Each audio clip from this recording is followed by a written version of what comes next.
Paris is situated in northern France on the banks of the River Seine. With a population of over 12 million people, the French capital is at the heart of the Île-de-France region.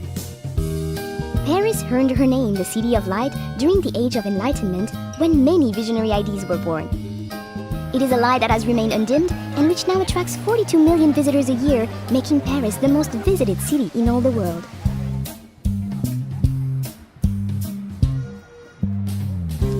Paris is a city easily explored by metro, taxi and bicycle. But her charms are best found on foot. Her attractions are never far apart. And in between, well, merely walking her streets is to wander through picture postcards.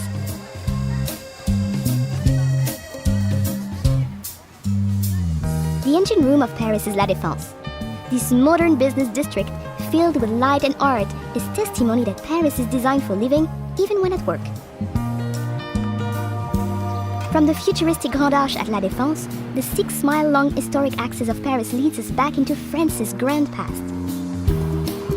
The Arc de Triomphe, built by Napoleon, rises from the center of Place Charles de Gaulle and offers commanding views of the 12 grand avenues which radiate outwards like a star. From the Arc de Triomphe, the Champs-Élysées continues along the historic axis.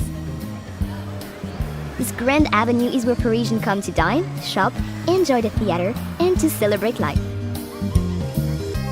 Gradually opening into formal gardens and majestic buildings, the Champs-Élysées merges into the largest square in Paris, the Place de la Concorde. Just a short stroll away is the world's greatest treasure house of art, the Musée du Louvre. Once a 14th century palace, today the Louvre is the most visited art gallery in the world. With over 35,000 artworks, her most famous residents are the Mona Lisa and the Venus de Milo. But be warned, this collection of priceless artworks and antiquities is simply too vast to explore in just one day.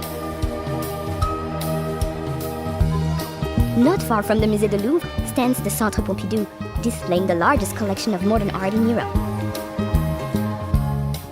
Parisians are still debating whether this radical design is the vision of a madman or a genius. Notre-Dame Cathedral is situated on Île de la Cité, a natural island in the River Seine.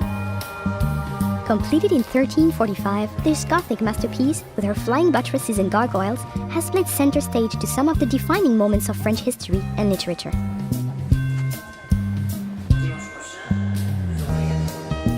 Parisians see it as their duty to enjoy life to its fullest. The Luxembourg Gardens, with its Grand Bassin, fruit groves, and over 100 statues and fountains, is the ideal place to grab a deck chair and play the Parisian at rest. Nothing says Paris like the Eiffel Tower. The Iron Lady can be seen from all over the city. However, nothing can prepare you for the moment when you first stand at her feet, or the views from the top that you will hold dear for a lifetime.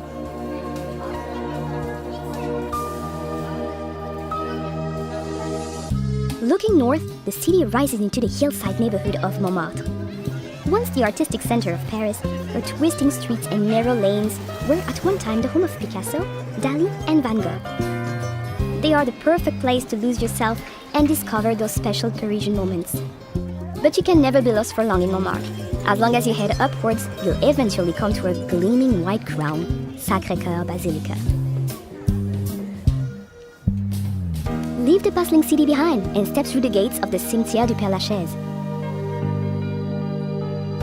Here, amid the quiet world of birdsong and introspection, you can pay your respects to Jim Morrison, Oscar Wilde, and some of the world's greatest minds from whom Paris is now forever home. Once a day's coach journey from central Paris, the Palace of Versailles is now an easy half-hour train ride away.